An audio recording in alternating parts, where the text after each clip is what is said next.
Hi friends, നമ്മളിന്ന് യാത്ര ചെയ്യാൻ പോകുന്നത് തിരുപ്പൂരിലേക്കാണ്. തൃശ്ശൂരിൽ നിന്നാണ് നമ്മൾ ടിക്കറ്റ് എടുത്തിട്ടുള്ളത്. സ്ലീപ്പർ ടിക്കറ്റായിരുന്നു എടുത്തത്. 145 രൂപയാണ് തിരുപ്പൂർ വരെ പോകാനുള്ള നമ്മുടെ ടിക്കറ്റ് ഫെയർ വരുന്നത്. 8:30 ട്രെയിന് സ്റ്റാർട്ട് ചെയ്തു. തിരുപ്പൂർ ഏകദേശം 12 മണിക്ക് നമ്മളെത്തും. നമ്മുടെ പ്രധാനപ്പെട്ട ഉദ്ദേശമെന്ന് പറയുന്നത് തിരുപ്പൂർ യാത്രയിൽ ഡ്രസ്സ് പർച്ചേസ് ചെയ്യുക തന്നെയാണ്. നാട്ടിലേക്കാട്ടിലും കുറഞ്ഞ ചിലവിൽ നമുക്ക് ഡ്രസ്സ് തിരുപ്പൂർ കിട്ടുമെന്ന് നമുക്കറിയാം. സോ കുറച്ച് ഡ്രസ്സ് വീട്ടിലേക്ക് മേടിക്കാൻ വേണ്ടിയിട്ടാണ് നമ്മൾ തിരുപ്പൂർ പോകുന്നത്. അങ്ങനെ നമ്മൾ തിരുപ്പൂർ എത്തി. ഇതാണ് തിരുപ്പൂർ റെയിൽവേ സ്റ്റേഷൻ. റെയിൽവേ സ്റ്റേഷനിൽ നിന്ന് ഒരു 50 മീറ്റർ മാറിയിട്ട് അന്നപൂർണ റെസ്റ്റോറൻ്റ് ഉണ്ട്. വെജ് റെസ്റ്റോറൻ്റാണ്. നല്ല ഫുഡ് കിട്ടും. അങ്ങനെ നമ്മുടെ മെയിൻ പരിപാടിയിലേക്ക് കിടക്കായി ഡ്രസ് ഷോപ്പിംഗ്. ഇവിടെയുള്ളൊരു ഫേമസ് ഡ്രസ്സിങ് ബ്രാൻഡാണ് മോഹൻസ് ഷോപ്പി എന്ന് പറയുന്നത്. സോ ഇതാണ് മോഹൻ ഷോപ്പി എന്നുള്ള ആ കോംപ്ലക്സിലോട്ടുള്ള എൻട്രൻസ്. ഞങ്ങൾ ഡ്രസ്സ് കുറച്ച് വാങ്ങാൻ നോക്കി, പക്ഷേ അധികം അങ്ങനെ ഇഷ്ടപ്പെട്ടില്ല. റോഡിന് സൈഡിൽ 50 രൂപ, 60 രൂപ, 20 രൂപ പോലെ ഡ്രസ്സുകൾ കാണാം. സോ ഇതാണ് തിരുപ്പൂരിലുള്ള ചെറിയ ഒരു മാർക്കറ്റ് ഏരിയ. ഇവിടെ 2 സൈഡിലുള്ള കടകൾ ഫുള്ളും ഡ്രസ്സുകൾ തന്നെയായിരിക്കും. ബ്രാൻഡഡ് ഡ്രസ്സുകളൊന്നുമല്ല, ലോക്കൽ ഡ്രസ്സുകൾ. ചില ഷോപ്പുകളിൽ മേജർ ബ്രാൻഡിൻ്റെ ലേബൽ ഒട്ടിച്ചിട്ട് നമുക്ക് ഡ്രസ്സ് കാണാം. പ്യൂമ, അഡിഡാസ്, നൈക്കി എന്നെല്ലാം പറഞ്ഞിട്ട്. പക്ഷെ അതിൽ കുറേ ഒന്നും കറക്റ്റായിട്ടുള്ളതല്ല. നമുക്ക് ആ പ്രോഡക്റ്റ് എടുത്ത് നോക്കിക്കഴിഞ്ഞാൽ അത് ഒറിജിനലാണോ അല്ലയെന്ന് നമുക്കൊരു പരിധി വരെ നമുക്ക് മനസ്സിലാക്കാൻ സാധിക്കും.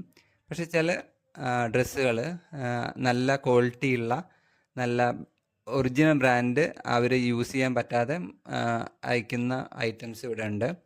സോ മോഹൻ ഷോപ്പിയിൽ നമ്മൾ പോയപ്പോൾ നമുക്കധികം ഇഷ്ടപ്പെട്ട ഡ്രസ്സുകൾ കിട്ടിയില്ല.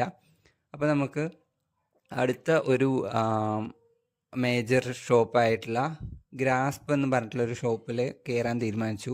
ആക്ച്വലി ഇതിൽ തമിഴ്നാട്ടിലെ തിരുപ്പൂർ മാത്രമല്ല, അത്യാവശ്യം ബ്രാഞ്ചസ് ഒക്കെ ഉള്ള, കോയമ്പത്തൂരിലെല്ലാം ബ്രാഞ്ചസ് ഉള്ള ഒരു വലിയ ഡ്രസ്സ് കടയാണ് ഈ പറയുന്ന ഗ്രാപ്സ് എന്ന് പറയുന്നത്. ഇവിടെ നിങ്ങൾക്ക് കാണാൻ പറ്റും, കുട്ടികളുടെ ഡ്രസ്സ് എടുക്കാനുള്ള ഏരിയയാണ് ഈ റൈറ്റ് സൈഡിൽ കാണുന്നത്. ആൻഡ് ഈ ലെഫ്റ്റ് സൈഡിൽ നിങ്ങൾക്ക് കാണാൻ സാധിക്കും പച്ച നിറത്തിലെ ബോർഡിൽ ഗ്രാസ്പ്. ഇതിലാണ് നമ്മളുടെ എല്ലാ തരം ആളുകൾക്കുള്ള ഡ്രസ്സുകൾ അവൈലബിൾ ആയിട്ടുള്ളത്. നമ്മൾ ജസ്റ്റ് കയറി നോക്കി, പക്ഷേ അവിടെയും നിരാശയായിരുന്നു. നല്ല ഡ്രസ്സുകളൊന്നുമില്ല. മാത്രമല്ല, നമുക്ക് ഇഷ്ടപ്പെട്ടുള്ള രീതിയിൽ വിലക്കുറഞ്ഞ് കിട്ടും എന്നുള്ള രീതിയിലാണ് നമ്മൾ വന്നത്. പക്ഷെ അത്ര വിലക്കുറഞ്ഞ കാര്യങ്ങൾ നമ്മൾ കാണുകയും ചെയ്തില്ല. അങ്ങനെ നമ്മൾ അടുത്ത ഒരു ഷോപ്പിലേക്ക് യാത്ര ആരംഭിച്ചു. ഒരു ഊബർ ബുക്ക് ചെയ്തു. എക്സിമോ എന്നാണ് ഈ ഒരു ഷോപ്പിൻ്റെ പേര്. ഏകദേശം അതേ അവസ്ഥയായിരുന്നു. പക്ഷെ വാങ്ങണം എന്ന് വിചാരിച്ച് നമ്മൾ 1-2 ഡ്രസ്സ് മേടിച്ചു. അങ്ങനെ നൈറ്റ് നമുക്ക് തിരുപ്പൂർ ജസ്റ്റ് ഒന്ന് എക്സ്പ്ലോർ ചെയ്യാം എന്ന് വിചാരിച്ചിട്ട് നടക്കൽ ആരംഭിച്ചു. എങ്ങാനും ഡ്രസ്സുകൾ നല്ലത് വേറെ കിട്ടുകയാണെങ്കിൽ, ഇതുവരെയുള്ള ഷോപ്പിംഗ് ഒക്കെ നിരാശയായതുകൊണ്ട് എങ്ങാനും നല്ല ഡ്രസ്സുകൾ കിട്ടുകയാണെങ്കിൽ ഇവിടുന്ന് പർച്ചേസ് ചെയ്യാമെന്നുള്ള രീതിയിലാണ് നടന്നുകൊണ്ടിരിക്കുന്നത്. ഇവിടെ ഞാൻ പറഞ്ഞതുപോലെ രാത്രിയിൽ ഒരു 8 മണി തൊട്ട് 9 മണി വരെ ഷോപ്പുകളെല്ലാം അവൈലബിൾ ആയിരിക്കും. അതിനുശേഷം നൈറ്റിൽ അങ്ങനെ ഷോപ്പുകൾ എല്ലാം തുറന്നു വയ്ക്കുന്ന ഒരു ടൈപ്പ് ഓഫ് ആളുകളല്ല ഇവിടെ ഉള്ളത്. ഇതാണ് തിരുപ്പൂരിലുള്ള എന്താ പറയുക, സിറ്റിയുടെ ഉള്ളിലുള്ള ഷോപ്പുകൾ നൈറ്റിൽ കാണുന്നത്. ഇവിടെ നമുക്ക് കാണാൻ വഴിയും ചെറിയ ചെറിയ ഷോപ്പുകൾ. നമ്മളിപ്പോൾ സഞ്ചരിച്ചിട്ടുള്ള മോഹൻ ഷോപ്പി, അതുപോലെ ഗ്രാപ്സ്, എക്സിമോ, ഇതെല്ലാം ഭയങ്കര ബ്രാൻഡ് സംഭവങ്ങളായിരുന്നു. നല്ല പ്രൈസും വരുമായിരുന്നു. പക്ഷേ ഇങ്ങനത്തെ കുട്ടി കുട്ടി ഷോപ്പുകൾ നമ്മൾ ശരിക്കും മിസ് ചെയ്തു. അപ്പം ഇന്ന് നൈറ്റ് നമ്മൾ സഞ്ചരിച്ചപ്പോഴാണ് ഇത്തരം ഷോപ്പിലും കൂടി ഒന്ന് കയറി നോക്കാം, എങ്ങനെ ഉണ്ടാവും, ക്വാളിറ്റി ഡ്രസ്സ് വരുമോ എന്നുള്ള രീതിയിൽ നമ്മൾ നോക്കാൻ തുടങ്ങിയത്. അത്ഭുതപ്പെടുത്തുന്ന രീതിയിൽ തന്നെ നല്ല രീതിയിലുള്ള, നല്ല ക്വാളിറ്റിയുള്ള ഡ്രസ്സുകൾ വളരെ വിലക്കുറവിൽ നമുക്കിവിടെ കാണാൻ സാധിക്കും. ഇതൊരു ചെറിയ മാർക്കറ്റാണ്. ഡ്രസ്സുകൾ മാത്രമുള്ള ഷോപ്പുകൾ മാത്രം, ഡ്രസ്സിൻ്റെ ഷോപ്പുകൾ മാത്രമുള്ള ഒരു മേജർ ഏരിയയാണിത്. ഇവിടെ ഇങ്ങനെ ഷോപ്പ് നമ്പർ 13, 14 എന്നൊക്കെ പറഞ്ഞിട്ട് നമുക്കിവിടെ കാണാൻ സാധിക്കും.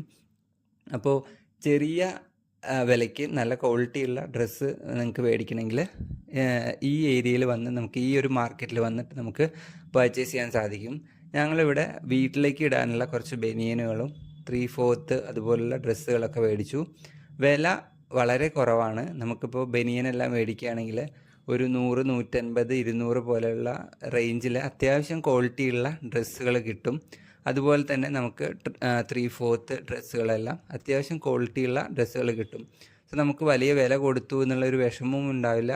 പക്ഷേ അത്യാവശ്യം നല്ല രീതിയിൽ ഷോപ്പിംഗ് ചെയ്തു എന്നുള്ളൊരു അനുഭവം ഉണ്ടാവും. സോ ഇതുവരെ നമ്മൾ മേജർ ഷോപ്പുകളിലൊക്കെ പോയി അവിടുത്തെ ഡ്രസ്സുകളൊക്കെ വില കൂടുതലാണെന്ന് ഫീൽ ചെയ്തു. അങ്ങനെ അടുത്തതായിട്ട് നമ്മൾ ഫുഡ് കഴിക്കാൻ തീരുമാനിച്ചു. ഏകദേശം 8:30 മണിക്ക് നമ്മൾ പടയപ്പ എന്നുള്ള റെസ്റ്റോറൻറ്റിലാണ് ഫുഡ് കഴിക്കാൻ കയറുന്നത്. ഇവിടുത്തെ അത്യാവശ്യം ഫേമസ് ആയിട്ടുള്ള ഒരു ഹോട്ടലാണിത്, പടയപ്പ എന്നുള്ള പറയുന്നത്. നമ്മളെ ജസ്റ്റ് ചോദിച്ചിരുന്നു ഓട്ടോ ചേട്ടന്മാരോടൊക്കെ. അപ്പോൾ അവർ പറഞ്ഞു ബിരിയാണിക്ക് അത്യാവശ്യം നല്ല ഹോട്ടലാണെന്ന്. നമ്മൾ ബിരിയാണി കഴിച്ചു, നല്ല ബിരിയാണി ആയിരുന്നു. ഓക്കെ, പിറ്റേ ദിവസം ആക്ച്വലി നമ്മൾ എവിടെയെങ്കിലും ഒന്ന് യാത്ര പോകണം എന്ന് വിചാരിച്ചിട്ടിരിക്കുകയായിരുന്നു. കാരണം നമ്മൾ ഇതുവരെ ഷോപ്പിംഗ് മാത്രമായിരുന്നു നടത്തിയിട്ടുണ്ടായിരുന്നത്. അപ്പം നമ്മളൊരു അമ്പലത്തിൽ തൊഴാൻ പോകാം എന്ന് വിചാരിച്ചു. അവിടെയുള്ള ഒരു ഫേമസ് അമ്പലമാണ് സുഗ്രീവേശ്വര ടെമ്പിൾ എന്നാണ് ഈ അമ്പലത്തിൻ്റെ പേര്. ഇത് തിരുപ്പൂർ സിറ്റിയിൽ നിന്ന് ഏകദേശം ഒരു 13 കിലോമീറ്റർ മാറിയിട്ടാണ്. ബസ് സ്റ്റോപ്പിൽ നിന്ന് ഏകദേശം 1 കിലോമീറ്റർ നടക്കാനുമുണ്ട്. അപ്പോൾ ഇതാണ് ആ ഒരു ഏരിയ. സത്യത്തിൽ തിരുപ്പൂർ എന്നുള്ളത് ഒരു ചെറിയ സിറ്റിയാണ്. ഈവൻ സിറ്റിക്കുള്ളിൽ തന്നെ വളരെ ചെറിയ ആളുകൾ, വളരെ എന്താ പറയുക, ചെറിയ രീതിയിലൊരു ഗ്രാമം തന്നെ സിറ്റിക്കുള്ളിലുണ്ട് എന്ന് പറയുന്ന പോലെയാണ് തിരുപ്പൂർ സിറ്റിയിൽ തന്നെ. ഇത് 13 കിലോമീറ്റർ മാറിയിട്ടാണ്. അപ്പോൾ നിങ്ങൾക്ക് ഇവിടെ കാണാൻ സാധിക്കും വളരെ ചെറിയ രീതിയിലുള്ള വീടുകളും ആളുകളും കാര്യങ്ങളൊക്കെയാണ് ഇവിടെ ഉള്ളത്. ഏകദേശം നമ്മൾ അമ്പലത്തിന് എത്താറായി.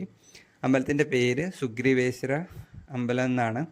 ഏകദേശം ചോള രാജാക്കന്മാരുടെ കാലഘട്ടങ്ങളിൽ ഉണ്ടാക്കിയ ടെമ്പിളാണ് ഇതെന്ന് പറയപ്പെടുന്നു. ഏകദേശം 1000-1500 വർഷങ്ങൾക്ക് മുമ്പ് ഉണ്ടാക്കിയ ടെമ്പിളാണ് ഇതെന്ന് പറയുന്നു.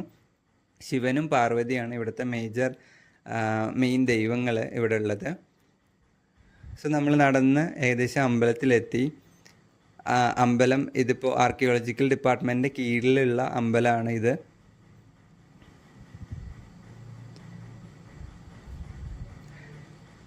അമ്പലം ഏകദേശം കാണുമ്പോൾ തന്നെ, ദൂരെ നിന്ന് കാണുമ്പോൾ തന്നെ അത്യാവശ്യം നല്ല പഴക്കമുണ്ട് എന്ന് നമുക്ക് കാണാൻ സാധിക്കും. ഏകദേശം 1500 കൊല്ലം മുമ്പാണെന്ന് പറയുമ്പോഴും ഏകദേശം ഇതിൽ വല്ല പുതിയ റിപ്പയർ മെയിൻ്റനൻസ് ഒക്കെ നടത്തി മാറ്റം വന്നിട്ടുണ്ടോ എന്ന് സംശയം ഉണ്ടായിരുന്നു. ഇപ്പോൾ ഇവിടെ നിന്ന് നമുക്ക് കാണാൻ സാധിക്കും. ഈ ഗോപുരമൊക്കെ കാണുമ്പോൾ എനിക്ക് തോന്നിയിട്ടുള്ളത് തഞ്ചാവൂരിലെ ബൃഹദേശ്വര ടെമ്പിൾ പോലെയാണ്. അടുത്തതായിട്ട് ഇവിടെ ഒരു ലേക്ക് കാണാൻ വേണ്ടിയിട്ട് നമ്മൾ പോയതാണ്. ഓക്കെ, അത്യാവശ്യം കുറച്ച് നടന്നു. ടെമ്പിളിൽ നിന്ന് ഏകദേശം 1 കിലോമീറ്റർ ഉണ്ടായിരുന്നുള്ളൂ. സോ 1 കിലോമീറ്റർ കൂടി നടക്കാമെന്ന് വിചാരിച്ചു. സോ വഴിയിൽ ക്ഷീണിച്ചിട്ട് വന്ന് ഇരുന്നു. സോ ലേക്ക് ഇതാണ് സംഭവം. ആ ടെമ്പിളിന് ഏകദേശം അടുത്തായിരുന്നു. വലിയ കാര്യമായിട്ടുള്ളൊരു സംഭവമൊന്നും നമ്മൾ കണ്ടില്ല. സോ അങ്ങനെ തിരിച്ചു പോകാം എന്ന് വിചാരിച്ചു. ഇന്ന് 2ാമത്തെ ദിവസമാണ് നമ്മളിവിടെ കറങ്ങുന്നത്. അപ്പോൾ ഒരു ഏകദേശം 12 മണിയോടുകൂടി നമുക്ക് തിരിച്ച് ട്രെയിനുണ്ട് ഉച്ചയ്ക്ക്. സോ ഏകദേശം റെയിൽവേ സ്റ്റേഷൻ്റെ അടുത്ത് എത്തിയപ്പോൾ ഒന്ന് നടന്നേക്കാം. ഒരു 10 മണി ആയിട്ടുണ്ടായിരുന്നു രാവിലെ. അപ്പോൾ ഒരു 2 മണിക്കൂർ കൂടിയുണ്ട്. സോ നടന്നേക്കാമെന്ന് വിചാരിച്ചു. അങ്ങനെ കുറച്ച് നടന്നു. പിന്നെ നമ്മൾ തിരുപ്പൂർ സ്റ്റേഷനിലെത്തി. ഇതാണ് നമ്മുടെ തിരുപ്പൂർ സ്റ്റേഷൻ. അത്യാവശ്യം നീറ്റാണ്, നല്ല വലിയ സ്റ്റേഷനാണ്.